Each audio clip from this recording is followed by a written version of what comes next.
صلی اللہ علیہ وسلم نے عرب سے ریلیٹڈ یا دبئی سے ریلیٹڈ کوئی پیشن گوئی کی تھی جو موجودہ زمانے میں آپ کو درست ثابت ہوتی نظر آ رہی ہے؟ رسول اللہ صلی اللہ علیہ وسلم نے نجد کے بارے میں اچھے الفاظ نہیں بولے. نجد جو ہے اس وقت ریاض جو ہے نا جی وہ ایگزیکٹ نجد ہے کہ رسول اللہ صلی اللہ علیہ وسلم کی زندگی کے آخری سال آخری مہینہ ہے اور وہاں ایک بندہ نجد میں وہ نبوت کا دعویٰ کر دیتا ہے. وہاں زلزلے آئیں گے وَبِهَا يَطْلَعُ قَرْنُ الشَّيْطَانِ اور شیطان کا زمانہ وہاں سے.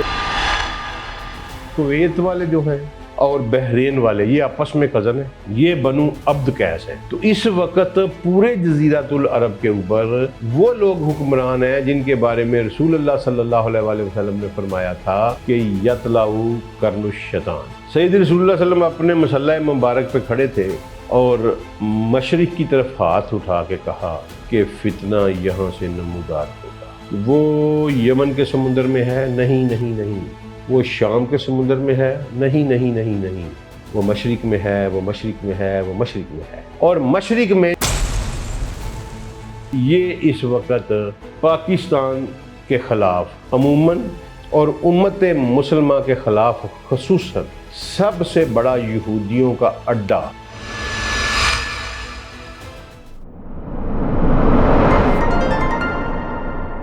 السلام علیکم sir, welcome to super normal podcast. کیسے ہیں آپ؟ جی وعلیکم السلام, الحمدللہ. سر آج کے ایپیسوڈ میں آپ سے جو کرنٹ سچویشن چل رہی ہے ساری عرب کے جو حالات ہیں اور ہم اس پر بات کرنا چاہتے ہیں. مجھے بتائے گا کہ نبی کریم صلی اللہ علیہ وسلم نے عرب سے ریلیٹڈ یا دبئی سے ریلیٹڈ کوئی پیشن گوئی کی تھی جو موجودہ زمانے میں آپ کو درست ثابت ہوتی نظر آ رہی ہے؟ جی اعوذ باللہ من الشیطان الرجیم, بسم اللہ الرحمن الرحیم. ربی ادخلنی مدخل صدق واخرجنی مخرج صدق واجعل لی من لدنک سلطانا نصیرا. اللہم صلی علی سیدنا محمد وعلی آلہ وصحابہ وازواجہ وبارک وسلم. دیکھیں جی, جو ہماری ایسکیٹالوجی ہے نا, اسلامک ایسکیٹالوجی جس کو ہم آخر الزمان کا علم کہتے ہیں, وہ ساری ریوالو ہی کرتی ہے جزیرۃ العرب کے ارد گرد. شام اور جزیرۃ العرب یہ خطہ پتہ نہیں اللہ تعالیٰ نے اس میں کیا رکھا ہوا ہے, کیا راز پوشیدہ ہیں. جیسے جیسے ایونٹس آگے چلیں گے تو چیزیں کھلیں گی. یہ کوئی دنیا کا سینٹرل سا خطہ ہے جس کے اوپر اللہ کا بہت زیادہ فوکس ہے. جو سرزمین شام ہے وہ اللہ نے مخصوص کی ابراہیم کے ایک بیٹے کی اولاد کے لیے, بالکل, اور سرزمین عرب جو ہے وہ ابراہیم کے دوسرے بیٹے کی اولاد کے لیے. رسول اللہ صلی اللہ علیہ وسلم کے زمانے میں جزیرۃ العرب کو, یہ دبئی شبئی تو تب تھا ہی نہیں نا, یہ تو بڑے اب چند 50-60 سال پہلے کی بات ہے. جزیرۃ العرب کو 3 حصوں میں تقسیم کیا جاتا تھا. ٹھیک ہے جی, یعنی سمجھ لیں گے اس کی 3 ریاستیں تھیں یا 3 صوبے تھے. ایک نجد, ٹھیک ہے, جو یہ عراق کے ساتھ حصہ لگتا ہے, ٹھیک ہے, یہ سارا جو تھا خلیج فارس کے ساتھ, اور یہ سارا نجد تھا. جو سینٹرل تھا اس کو حجاز کہتے تھے, اور جو ریڈ سی کے ساتھ ایریا تھا اس کو تہامہ کہتے تھے. یہ 3 ہو گئے, تہامہ, حجاز اور نجد. یہ 3 حصوں میں ڈیوائیڈ کیا جاتا تھا. اب رسول اللہ صلی اللہ علیہ وسلم نے نجد کے بارے میں اچھے الفاظ نہیں بولے, انفارچونیٹلی. ٹھیک ہے, میں آپ کو نجد بتاتا ہوں کہ نجد ہے کیا. نجد جو ہے اس وقت ریاض جو ہے نا جی وہ ایگزیکٹ نجد ہے. ٹھیک ہے, اور اس کے گرد و نواح کا سارا ایریا, ٹھیک ہے, وہ سارے کا سارا جو ہے وہ نجد ہے. اپ ٹل نجران. نجران ایک علیحدہ اس وقت بھی علاقہ تھا, ٹھیک ہے, جہاں عیسائی رہتے تھے. اچھا, بات اس کی یہاں سے شروع ہوئی. نجد کو جب ہم کرتے ہیں نا, لوکیٹ کرنے کی کوشش کرتے ہیں رسول اللہ صلی اللہ علیہ وسلم کی ذات مبارکہ میں یا زندگی کے مبارکہ میں, تو ہمیں 3 امپورٹنٹ جگہ کے اوپر نجد کا ذکر ملتا ہے, اور وہ تینوں اینٹی محمد ہیں صلی اللہ علیہ وسلم. تینوں ایونٹ جو ہیں وہ اینٹی محمد صلی اللہ علیہ وسلم ہیں. پہلی دفعہ ہمیں نجد کا ذکر ملتا ہے کہ جب قریش مکہ اکٹھے ہوئے دارالندوہ میں، اور وہ اس پرابلم میں تھے کہ رسول اللہ صلی اللہ علیہ وسلم کا کیا کیا جائے. ٹھیک ہے، کوئی بندہ بنو ہاشم سے ڈائریکٹ دشمنی لینے پہ تیار نہیں تھا، تو اور وہ رسول اللہ کی جان بخشی کرنے پہ تیار نہیں تھے، ہر صورت میں جان لینا چاہتے تھے. تو اسی سوچ و بچار میں گم تھے اور ڈیفرنٹ مشورے دے رہے تھے کہ ایک دم دارالندوہ میں ایک سفید داڑھی والا بزرگ اندر آیا. اس سے پوچھا گیا کہ تم کون ہو؟ اس نے کہا میں نجد کا شیخ ہوں. ٹھیک ہے جی، اس کا بڑا استقبال کیا گیا، بزرگ سمجھ کے، شیخ سمجھ کے بٹھایا گیا. اس نے کہا کس بات پہ گفتگو کر رہے ہو؟ انہوں نے کہا کہ اس طرح ایک بندہ آیا، اس نے کہا میں رسول ہوں، تو ہماری گھر گھر لڑائی ڈال دی اس نے، تو اس کو ہم نے سمجھ نہیں لگ رہی کہ کیسے جان چھڑائیں. اس نے کہا میں تمہیں آسان سا حل بتاتا ہوں اس کا، کہ تم بنو ہاشم کے انتقام سے ڈرتے ہو نا، تو ہر قبیلے کا ایک نوجوان تلوار لے کے آئے، اور تمام قبیلے جو تمہارے بنو ہاشم کے علاوہ ہیں 11 قبیلے، وہ سارے نوجوان یکدم اس کو تلوار ماریں. بنو ہاشم 11 قبیلوں سے تو نہیں لے سکتا انتقام، تو اس طرح وہ خود بخود دیت پہ راضی ہو جائیں گے، اس طرح اس سے جان چھڑا لو. وہ ابلیس تھا. یہ رسول اللہ نے ہمیں بتایا کہ ابلیس نجد کی شیخ نجد کی صورت میں وہاں آیا تھا اور اس نے یہ مشورہ دیا تھا. ٹھیک ہے جی، پہلی دفعہ نجد یہاں لوکیٹ ہوتا ہے ہمیں. ٹھیک ہے، اس کے بعد نجد لوکیٹ ہوتا ہے ہمیں بڑے پرومیننٹ ایونٹ میں. ایک ایکسپیڈیشن رسول اللہ صلی اللہ علیہ وسلم نجد کی طرف بھیجتے ہیں، جاسوسی ایکسپیڈیشن، چند صحابہ کو جاسوسی کے لیے بھیجتے ہیں. تو وہ ایک وہاں سے نجد کا ایک سردار ہوتا ہے ثمامہ بن سلال، وہ ان کے ہتھے چڑھ جاتا ہے، کہیں کوئی شکار کھیلتا آتا جاتا، وہ گرفتار کر کے لے آتے ہیں. اس کو لا کے تو مسجد نبی میں باندھ دیا جاتا ہے. سید رسول اللہ صلی اللہ علیہ وسلم صبح تشریف لاتے ہیں تو اس سے پوچھتے ہیں، اس نے کہا، وہ کہتا ہے جی میں ثمامہ ہوں، سلال کا بیٹا ہوں، نجد کا حکمران اور نجد کا سردار ہوں. رسول اللہ کہتے ہیں کہ میرے پہ ایمان لے آؤ. وہ آگے سے بدتمیزی کرتا ہے. رسول اللہ کہتے ہیں اچھا ٹھیک. آگے سے پھر وہ دھمکی دیتا ہے، وہ کہتا ہے کہ اگر مجھے چھوڑ دو گے تو مجھے احسان مند پاؤ گے، میں تمہارا شکر گزار ہوں گا، لیکن اگر تم نے مجھے قتل کیا تو میرے خون کی قیمت تم سے وصول کی جائے گی. رسول اللہ کہتے ہیں خاموش ہو کے چلے جاتے ہیں. اگلے دن پھر آتے ہیں، پھر یہی مکالمہ ہوتا ہے. وہ پھر اسلام سے انکار کر دیتا ہے، پھر یہی مکالمہ ہوتا ہے. تیسرے دن پھر آتے ہیں، پھر یہی مکالمہ ہوتا ہے. وہ کہتا ہے کہ چھوڑ دو گے تو شکر گزار پاؤ گے، مار دو گے تو میرے خون کی قیمت وصول کی. اسلام میں نے قبول نہیں کرنا. رسول اللہ کہتے ہیں یار اس کو چھوڑ دو. اس کو چھوڑ دیا جاتا ہے.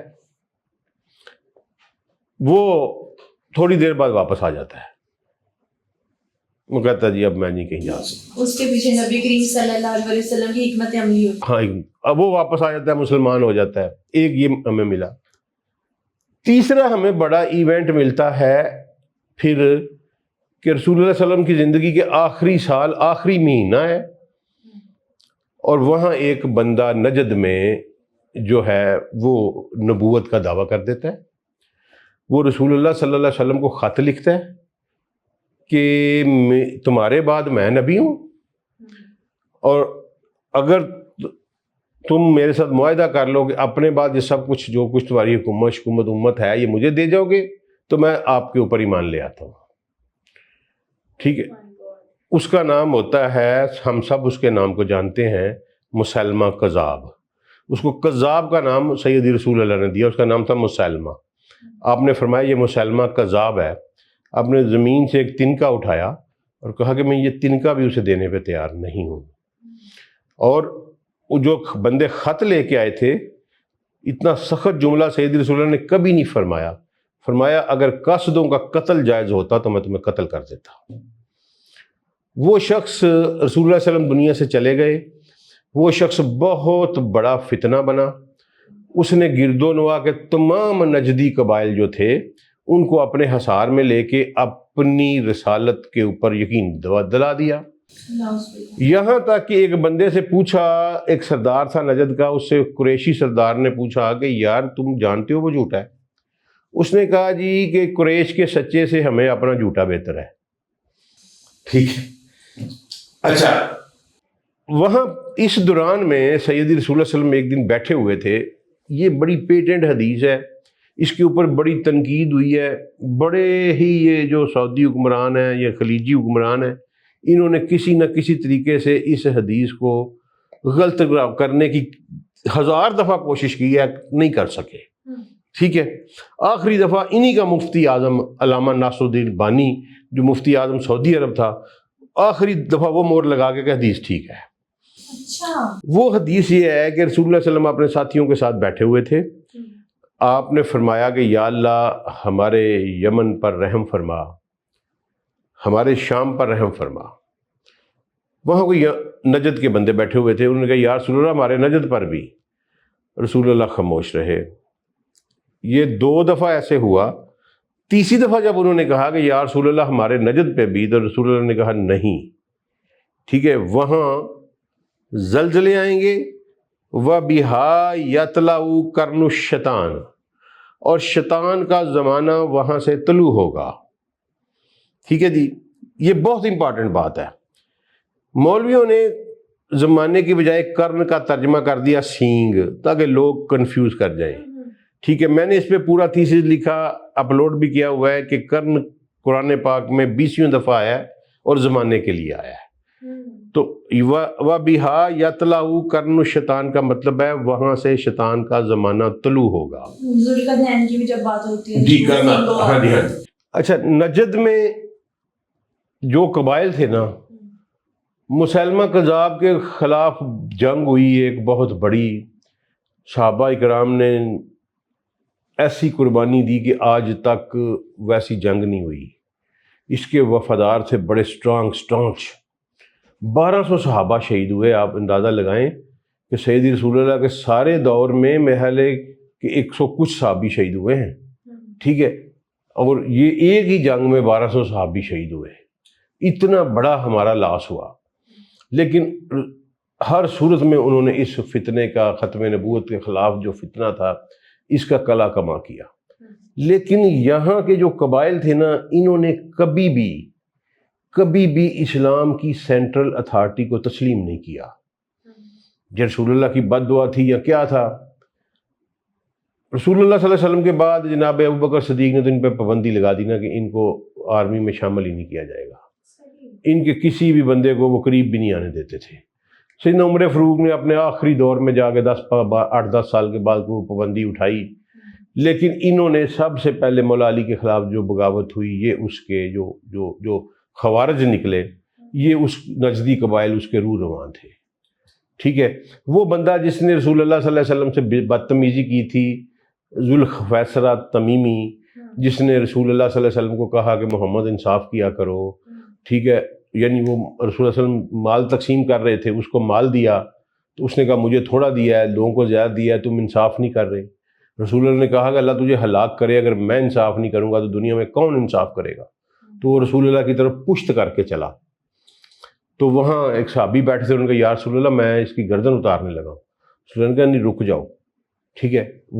یہ اسی طرح کے قیامت تک نکلتے رہیں گے. ٹھیک ہے. یہ جہنم کے کتے ہوں گے، انہیں جہاں پاؤ قتل کرو.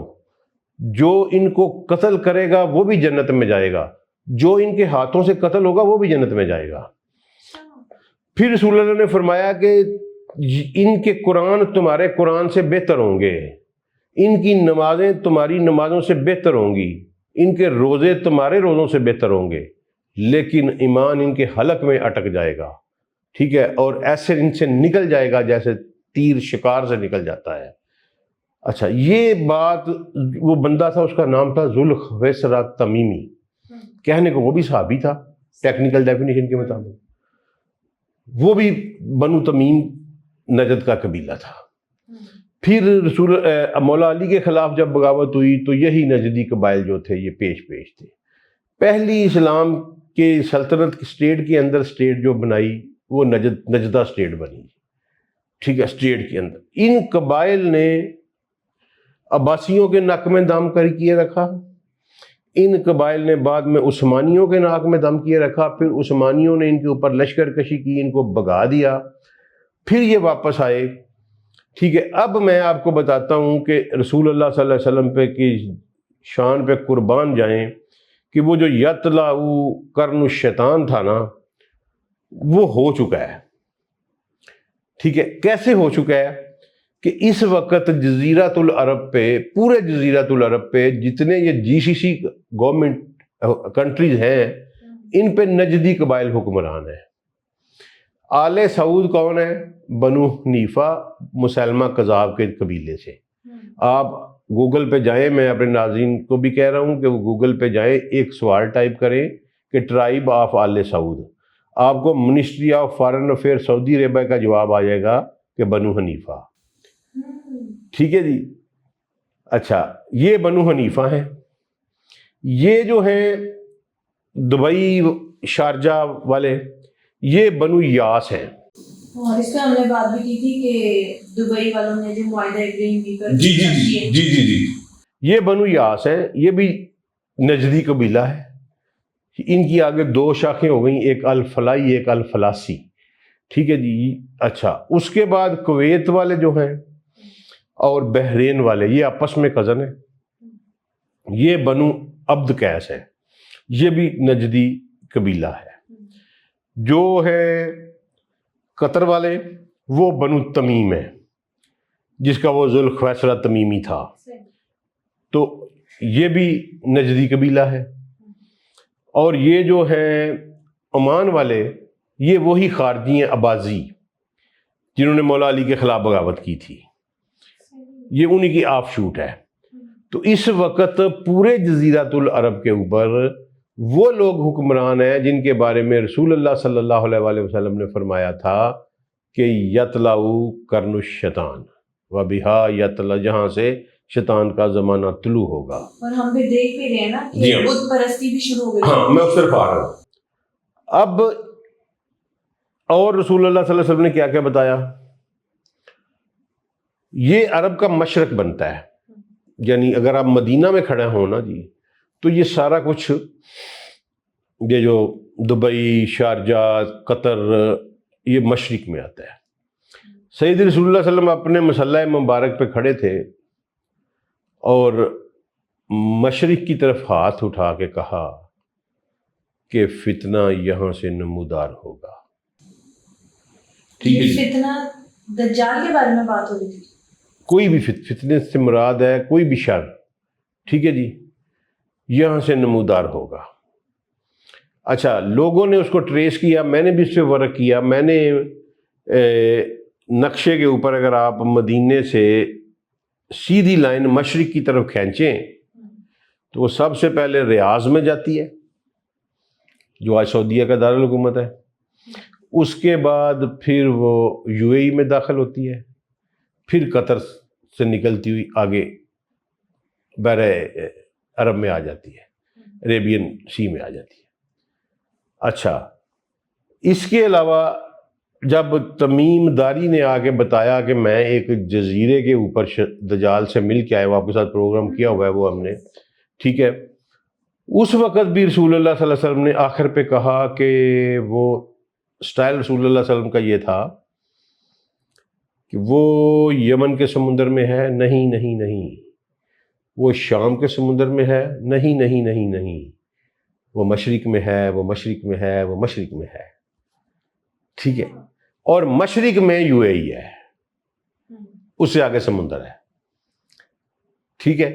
اب UAE کی ریاست کا آپ بننا پہلے دیکھیں، ٹھیک ہے، کہ یہ لوگ تھے جو بھوکے ننگے، ٹھیک ہے، یہ انہوں نے کشتیاں بنائی ہوئی تھیں اور سمندر سے کو سیپیاں موتی وہ نکالتے تھے اور پھر اس کو عرب انڈین تاجروں کو، یورپین تاجروں کو وہ موتی سیپیاں بیچتے تھے، ٹھیک ہے۔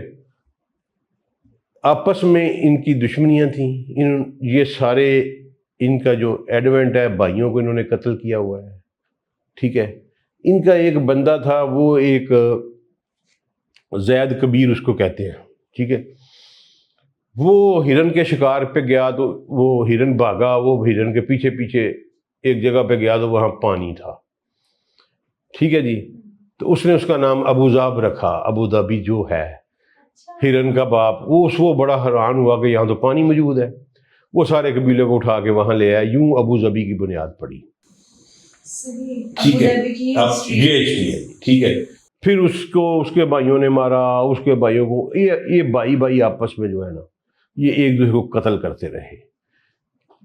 جب برطانیہ کی امپائر اسٹیبلش ہوئی تو انہوں نے برطانوی گورنمنٹ کے ساتھ سب سے پہلے جو مسلم قبیلے جنہوں نے برطانیہ کے ساتھ معاہدہ کیا وہ یہی تھے. ٹھیک ہے. اچھا، اس کے بعد جب تیل نکلا تو سب سے پہلے انہوں نے برطانوی کمپنیوں کو جزیرۃ العرب پہ اتارا. ٹھیک ہے. اب یہاں سے تیل مل نہیں رہا تھا، سعودی عرب میں پہلے مل گیا. ٹھیک ہے.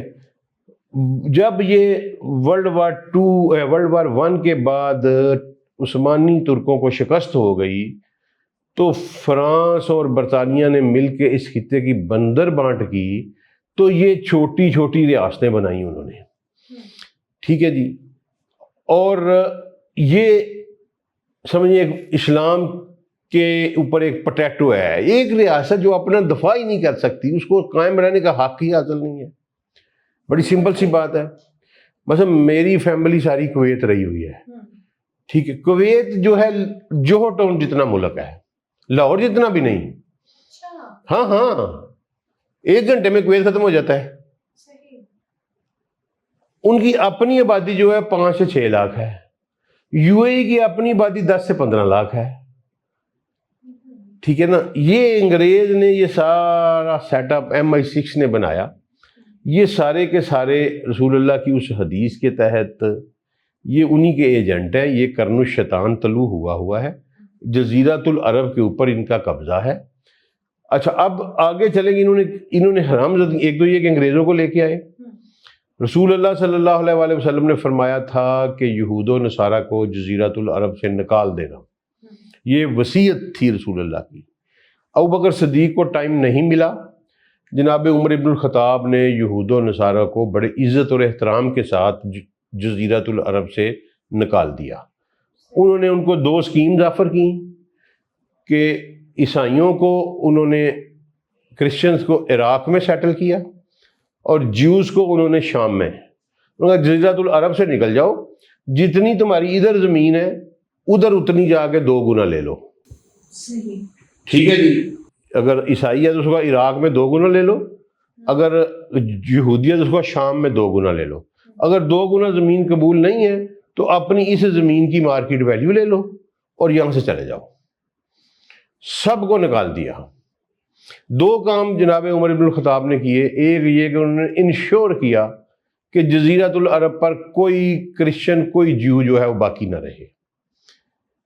دوسرے نمبر پہ انہوں نے گھر تلاشی کروائی کہ جزیرۃ العرب پر کوئی بت نہ رہے. اس کے لیے پیٹرولنگ ٹیمیں بنائیں. ایک گھر ایک خیمے کی تلاشی کرائی انہوں نے. ٹھیک ہے. اور بتوں سے پاک کر دیا جزیرۃ العرب کو. یہ نجدی قبائل جو ہیں ان کے یہ 2 بڑے گناہ کہ انہوں نے واپس جزیرۃ العرب پہ یہود و نصارہ کو لے کے آئے، ان کو چھاؤنیاں بنا کے دیں. ٹھیک ہے. انہوں نے پناہ دی تھی یہودیوں کو پناہ بھی دی. انہوں نے ان کو اڈے دیے ہیں نا. ٹھیک ہے. اور سب سے بڑی بات کہ مسلمانوں کی وحدت کو انہوں نے توڑا. انگریزوں کے ساتھ مل کے انہوں نے عثمانی ترکوں کے خلاف بغاوت کی. آپ کو یہ جان کر حیران ہوگی، آج ہم کہتے ہیں نا فلسطین اسرائیل نے اتنے بچے مار دیے، یہ کر دیا. ایلن بھی جنرل تھا برطانیہ کا جس نے فلسطین فتح کیا تھا. ٹھیک ہے جی. مسلمانوں سے چھینا تھا. ایوبی نے واپس چھین لیا تھا. ایوبی کے بعد پھر ایلن بی نے چھینا. ایلن بی کی فوج میں آپ کو پتا ہے 70% پنجابی مسلم تھے اور 25% عرب مسلم سے، 5% انگریز تھے صرف. یہ ہمارا طریق پہلو ہے، ہمارا یہ کالا کردار ہے ہمارا۔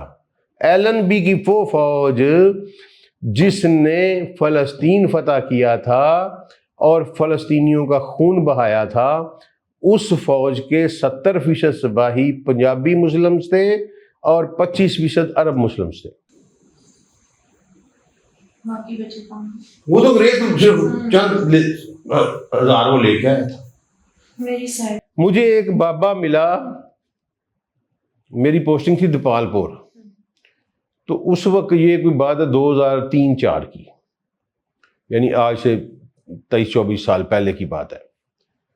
تو اس وقت ایک نا بزرگ آدمی میرے کمرے میں آئے، آفس میرے میں، تو لیکن اس نے پینٹ کوٹ بڑا خوبصورت پہنا ہوا تھا، 80 85 90 سال کے قریب اس کی عمر ہوگی، 90+ تھی وہ، تو بڑا شاندار پینٹ کوٹ پہنا ہوا تھا۔ وہ انہوں نے پاک وطن فلاں ایک فیملی ہے اس کے، بہت بڑے جگیردار تھے وہ۔ انہوں نے کہا میں گولی چلائی ہے فلسطین، وہ فخر سے مجھے اس نے بتایا۔ دیکھا میں 16 سال تھا جب میں گیا ہوں تھے۔ آپ اندازہ لگائیں نا ہمارا کالا کردار جو ہے، ٹھیک ہے، تو آج ہم روتے ہیں جی وہ مار رہے ہیں، وہ یہ ساری گراؤنڈ ہم نے مہیا کی اور یہ نجدی قبائل نے مہیا کی ہے، ٹھیک ہے، مسلمانوں کی خلافت کو وہاں سے نکالا، ٹھیک ہے۔ اس کے بعد جب تیل مل گیا، ٹھیک ہے، تو رسول اللہ صلی اللہ علیہ وسلم کی ایک اور حدیث ان کے اوپر پوری ایگزیکٹ 100% فٹ ہو گئی۔ سیدی نے فرمایا تھا کہ قیامت کی نشانیوں میں ایک سب سے بڑی نشانی یہ ہے کہ ننگے بدن ننگے پاؤں اونٹ بکریاں چرانے والے اونچی اونچی عمارتوں میں ایک دوسرے کا مقابلہ کریں گے۔ کہا جاتا ہے نا یہ ماڈرن ٹیکنالوجی عرب کے پاس یہ آخر زمان کی نشانیوں میں سے ایک ہے۔ تو آپ یہ برج العرب، برج الخلیفہ، برج الجدہ، اور آپ میں چونکہ سعودی عرب میں بھی رہا ہوں، میں نے 3-4 اور کنٹریز بھی پھرے ہوئے ہیں، یہ عربین، وہاں کوئی بلڈنگ 8-10 منزلہ نہیں ہے۔ ہم یہاں 5 پہ بیٹھے ہیں ڈر رہے ہیں نا، ٹھیک ہے نا، وہاں کوئی بھی 8-10 سے کم نہیں ہے، کم از کم 8-10، باقی سب اس سے اوپر ہی ہوں گی۔ اونچی اونچی بلڈنگوں والی حدیث ان کے اوپر بالکل فٹ آن ہو گئی، ٹھیک ہے۔ سید رسول اللہ صلی اللہ علیہ وسلم نے فرمایا کہ میری قیامت اس وقت تک قائم نہیں ہوگی جب تک میری امت کے کچھ قبائل واپس بت پرستی کی طرف نہیں لوٹ جائیں گے، ٹھیک ہے۔ تو اما عائشہ نے بڑا حیرانگی کا اظہار کیا کہ یا رسول اللہ ہم تو سمجھیں آپ کے آنے کے بعد یہ ختم ہو گیا۔ انہوں نے کہا نہیں، ایسا نہیں ہوگا۔ انہوں نے، میں نے آپ کو بتایا کہ عمر ابن الخطاب نے سروے کرایا، پیٹرولنگ کرائی، ایک ایک گھر کی تلاشی لی۔ اس کے بعد 1450 سال کے بعد پہلی دفعہ بت پرستی دبئی والوں نے جزیرت العرب پہ کروائی ہے۔ انہوں نے وہاں ایک بڑے مندر کا افتتاح کروایا، ٹھیک ہے جی، اور ان کے منسٹر وہاں گئے، ان کے منسٹر نے بتوں کا طواف کیا، بتوں کا پرساد کھایا۔ وہ ساری ویڈیوز یوٹیوب پہ موجود ہیں، آپ سننے دیکھنے والے دیکھنا چاہے تو دیکھ سکتے ہیں۔ ہاں، انہوں نے کہا کہ 3 ہم نے کھدائی کیا تو 3 بت نکلے جس میں لات منات اور کچھ نام تھے۔ وہ ابھی میں اس طرف آ رہا ہوں، یہ سعودی عرب والوں نے کیا۔ سعودی عرب والوں نے اب یہ کہا، ابھی اس کی مخالفت ویسے ہو رہی ہے، ابھی امپلیمنٹ نہیں ہوا لیکن کر دیں گے۔ انہوں نے کہا کہ جناب یہ لات منات اور عزا یہ ہماری کلچرل ہیریٹیج ہے، تو ہمیں اس کو محفوظ کرنا چاہیے، ان کی تشبیہات کو۔ یہ پروجیکٹ چل رہا ہے سعودی عرب میں، یہ بالکل بین رسول اللہ صلی اللہ علیہ وآلہ وسلم کی احادیث ہے، ٹھیک ہے۔ لیکن ایک بات میں اب آپ کو بتا دوں، بیڑا ان کا غرق ہو گیا ہے، یہ دوبارہ آباد نہیں اب ہوتے، جو مرضی کر لیں، فنش۔ میں آپ کو آخر میں یہ بات دے کے جا رہا ہوں، مولا علی علیہ السلام کی ایک حدیث ہے، مصنف ابن ابی شیبہ میں، فرمایا جب 145واں سال ہوگا تو مشرقی سمندر بند ہو جائے گا. 145واں سال جب ہوگا تو مشرقی سمندر بند ہو جائے گا. کون سا 145واں سال؟ اس پہ لوگ بڑے ہی زیادہ تھے کہ 145واں کس کا سال. ٹھیک ہے، فرعون کی باڈی ڈیٹیکٹ ہوئی 1881 میں. اس میں آپ 145 جمع کریں 2026 بنتا ہے. 2026 میں بھی اہم پیش رفت ہونے والی ہو گئی نا. مولا علی نے فرمایا تھا کہ مشرقی سمندر بند ہو جائے گا. مشرقی سمندر کس کو کہتے ہیں؟ خلیج فارس کو. مغربی سمندر کہتے ہیں ریڈ سی کو، عرب والے. ٹھیک ہے، اس کو مشرقی سمندر کہتے ہیں. یہ 2026 میں بند ہو گیا. یہ جس دن کھلے گا اس دن ہمارے پاس آ جانا. ٹھیک ہے، اس سے آگے بھی ایونٹ ہے وہ مجھے اجازت نہیں بتانے کی. ٹھیک ہے، جیسے جیسے ہوتے جائیں گے بتاتے بھی جائیں گے، لوگوں کو سامنے بھی آتے جائیں گے. ٹھیک ہے، یہ اس وقت پاکستان کے خلاف عموماً اور امت مسلمہ کے خلاف خصوصاً سب سے بڑا یہودیوں کا اڈا UAE ہے. ٹھیک ہے جی، اور اس امت کو مل کے ان کے ساتھ لڑنا پڑے گا. آج لڑ لیں 10 سال بعد لڑ لیں. اچھا، میرا جس طرح سے آپ نے لاسٹ پہ پوائنٹ چھوڑا ہے، میرا ایک لاسٹ پہ سوال ہے. جس طرح سے ہم کہتے ہیں کہ سعودی عرب ہمارا دوست ہے اور دبئی جو ہے، دبئی میں بھی کئی مسلمان مقیم ہیں، دبئی جو ہے ہمارا ساتھ دیتا ہے، سعودیہ ہمیں قرضہ دیتا ہے، ہمارا ساتھ دیتا ہے. تو کیا وہ جو دوستی ہے وہ صرف ایک اوپر کا پہلو ہے اور دل میں کچھ اور معاملات؟ نہیں، دیکھیے میری بات سنو.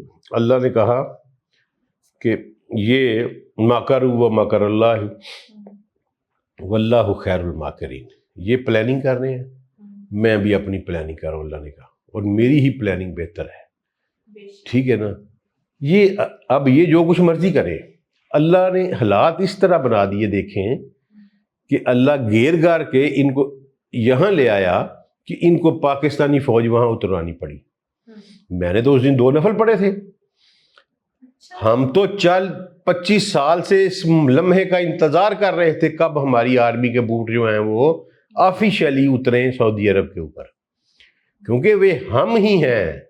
یہ ہماری ہی فوج ہے جس نے امام مہدی کا اقتدار سعودی عرب میں مستحکم کرنا ہے، اور ہم نے ہی اسرائیلی فوج کا استقبال کرنا ہے صلاح کی چیک پوسٹ پہ خیبر سے آگے، اور مار مار کے پیچھے دھکیل دینا ہے انشاءاللہ. پاکستان کا کردار بڑا مضبوط، بہت شاندار کردار ہے پاکستان کا.